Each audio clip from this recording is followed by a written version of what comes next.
ప్రేమించాను అని చెప్పి ఆ పిల్లని మోసం చేసి తల్లించేశావు. ఇక నుంచైనా నిజంగా ప్రేమించటం అలవాటు చేసుకో. తనకే కష్టం రాకుండా నిజమైన భర్తగా ఉండు. నీ కారణంగా తనకే కష్టం వచ్చిందని తెలిసినా తన కంటి వెంట కన్నీటి చుక్క కారినా తాట తీస్తాను. చూడమ్మా, ఇక నుంచి నీకు అండగా మేమందరం ఉంటాం. ఈరోజు పల్లవి కాపాడింది నీ జీవితాన్నే కాదు, మా చరణ్ జీవితాన్ని కూడా. తనే కనుక ఈ ఆధారాలు సంపాదించకుండా ఉండుంటే నీతో పాటు తన జీవితం కూడా నాశనం అయిపోయి ఉండేది. తప్పు చేశావు, సరిదిద్దుకునే అవకాశం వచ్చింది. ఇక నుంచైనా మంచిగా మారి బతకడం నేర్చుకో.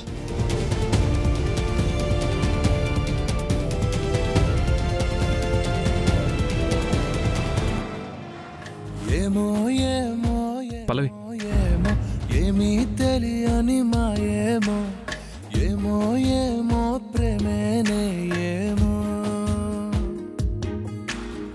ఏమో ఏమో ఏమో ఏమో ప్రాణం నీ వశమేనేమో, ఏమో ఏమో నువ్వే నేనేమో,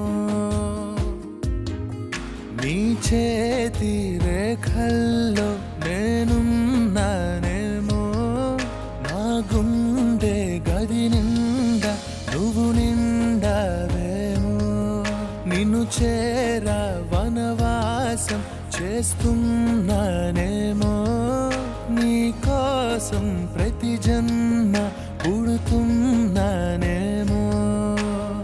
ఏమో ఏమో ఏమో ఏమో ఏమీ తెలియని.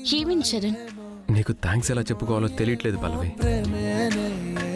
అందుకే నా మనసులో ఉన్న బాధని, నీ పట్ల ఉన్న గౌరవాన్ని ఇలా చూపించాను. అయితే నా మీద రెస్పెక్ట్ ఉందన్నమాట. కేవలం రెస్పెక్టే కాదు, అంతకు మించి. ఇవాళ నువ్వే కనుక లేకపోతే నా లైఫ్ స్పాయిల్ అయిపోయేది.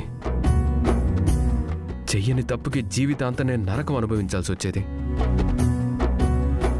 అందరి దృష్టిలో నేను తప్పు చేసిన వాడిలాగా మిగిలిపోవాల్సి వచ్చేది. అసలు వాడు ఎంత నాటకం ఆడాడు. ఆల్మోస్ట్ అందరూ వాడు చెప్పింది నిజమని నమ్మేశారు, ఒక్క నువ్వు తప్ప. నువ్వేంటో నాకు తెలుసు కాబట్టి నేను నమ్మలేదు. అయినా దానికి ఇంతలా థ్యాంక్స్ చెప్పాల్సిన అవసరం ఏముంది? నిన్ను కాపాడుకోవడం నా బాధ్యత కదా. బాధ్యత? అవును, భర్త కష్టాల్లో ఉంటే భార్య కదా కాపాడుకోవాలి. నిన్ను మళ్ళీ భార్యాభర్తలు అంటావేంటి? మనిద్దరికీ పెళ్ళైతే అప్పుడు భార్యాభర్తలే కదా అవుతారు. అవ్వలేదు కదా. నేనేదో ఒక ఫ్రెండ్లా వచ్చి నీకు హగ్ ఇచ్చి నా బాధని చెప్పుకుంటుంటే ఫ్రెండ్లా చూడలేవా నువ్వు? ఎందుకు చూడకూడదు? భర్తని కూడా ఒక ఫ్రెండ్లా చూడొచ్చు. మాట అనకే, వినడానికి అతోలా ఉంది. అసలు నీకెందుకంత కోపం? నీ బాధ ఏంటి అసలు? బాధ ఏంటా? అసలు నా కాబోయే భార్య గురించి నేను ఎన్ని కలలు కన్నానో తెలుసా? కలలా? అవును. ఏంటో అవి. పర్లేదు చెప్పు.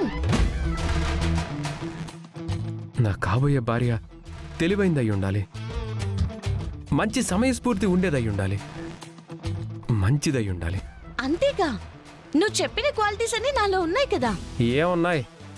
ఏ నేను తెలివైన దాన్ని కాదా? నా తెలివితేటల వల్లే కదా నిన్ను ఈ ప్రాబ్లం నుంచి బయటపడేశాను. నాకు సమయస్ఫూర్తి లేదా? నేను మంచిదాన్ని కాదా?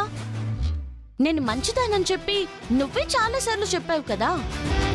అవన్నీ ఉన్నాయి, కానీ నేను ఎక్స్పెక్ట్ చేయని ఎక్స్ట్రా క్వాలిఫికేషన్స్ కూడా నీ దగ్గర ఉన్నాయి. అందుకే నువ్వు నాకు నచ్చవు. ఎక్స్ట్రా క్వాలిఫికేషనా? ఏంటది? నేను స్లిమ్గా ఉన్న అమ్మాయిని చేసుకోవాలనుకున్నాను, కానీ నువ్వు అలా ఉండవు కదా. అదొక్కటే కదా. అదొక్కటేనా? అదేమన్నా చిన్న విషయమా? వద్దనుకునే అంత పెద్ద విషయమా? నేను లావుగా ఉంటే పెళ్లి చేసుకున్న తర్వాత నువ్వేమైనా నన్ను ఎత్తుకుని తిప్పుతావా? ఎత్తుకుంటే చచ్చూరుకుంటాను కదా. నిన్ను బయటికి నలుగురిలో తీసుకెళ్ళగలనా? ఎందుకు తీసుకెళ్ళలేవు?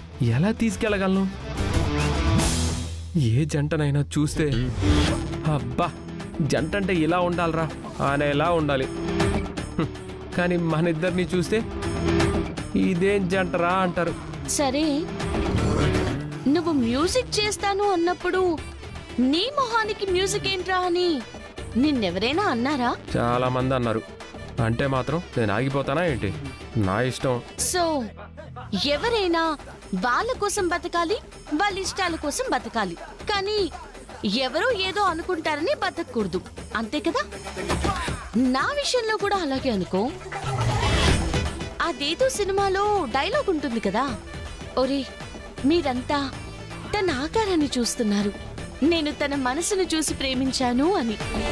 అది చెప్పేసి యాక్చువల్లీ చూడు చరణ్, దేవుడు అందరికీ అన్నీ ఇవ్వడు, ఏదో లోపం పెడతాడు. అసలు లోపమే లేని మనుషుల్ని ఈ లోకంలో చూపించు. ఎందుకు లేరు? నేనున్నాను కదా. నీలో కూడా లోపముంది. నాలో లోపమా? ఏంటది? మనిషి ఆకారం చూస్తున్నావు కానీ మనిషి మనసుని, ఆ మనసులో నీ మీదున్న ప్రేమని చూడలేకపోతున్నావు కదా. ఏయ్, ఇదిగో నువ్వేదేదో చెప్పేసి నన్ను కన్విన్స్ చేయాలని చూడకు. నేనేం నిన్ను కన్విన్స్ చేయాలని చూడట్లేదు. నేను నీ భార్యగా రావడం నీ అదృష్టం. కావాలంటే వెళ్ళి బామ్మగారిని అడుగు. అవును, ఆవిడదేం పోయింది? ఎన్నైనా చెప్తుంది. అప్పుడు బండని మొయ్యాల్సింది నేను కదా. ఇదిగో మళ్ళీ బండ అన్నావంటే బాగో చెప్తున్నాను. ఏదో కాబోయే మొగుడు కదా అని రెస్పెక్ట్ చేస్తుంటే. ఇదిగో ఆ మాటే అనొద్దంటున్నాను. అంటాను, నీతో కూడా అనిపిస్తాను. నీ వల్ల కాదు, చేసి చూపిస్తాను. చూపించావులే. ఆగండి, ఏమైంది మీ ఇద్దరికి? మళ్ళీ గొడవ పడుతున్నారు? నేనేం గొడవ పడట్లేదమ్మా, తనే బండది అంటున్నాడు. అన్నయ్య, వదిలే నీకు అంత హెల్ప్ చేస్తే థ్యాంక్స్ చెప్పాల్సింది పోయి ఇలా హట్ చేస్తావా? థ్యాంక్స్ చెప్పడానికి వస్తేనేరా ఈ గొడవ అంతా. వీళ్ళిద్దరూ గొడవ పడట్లేదు పెద్దమ్మా, కాబోయే భార్యాభర్తలు కదా, గిల్లి గజ్జాలు ఆడుకుంటున్నారు.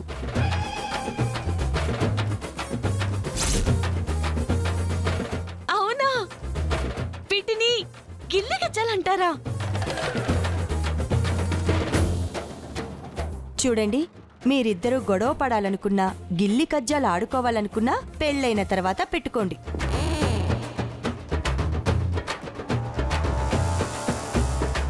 త్వరగా ముహూర్తాలు పెట్టించేసి ఆ పెళ్ళేదో జరిపించేసేయండి మేడం, ఓ పని అయిపోతుంది. పెళ్ళే? అవును, పెళ్ళే.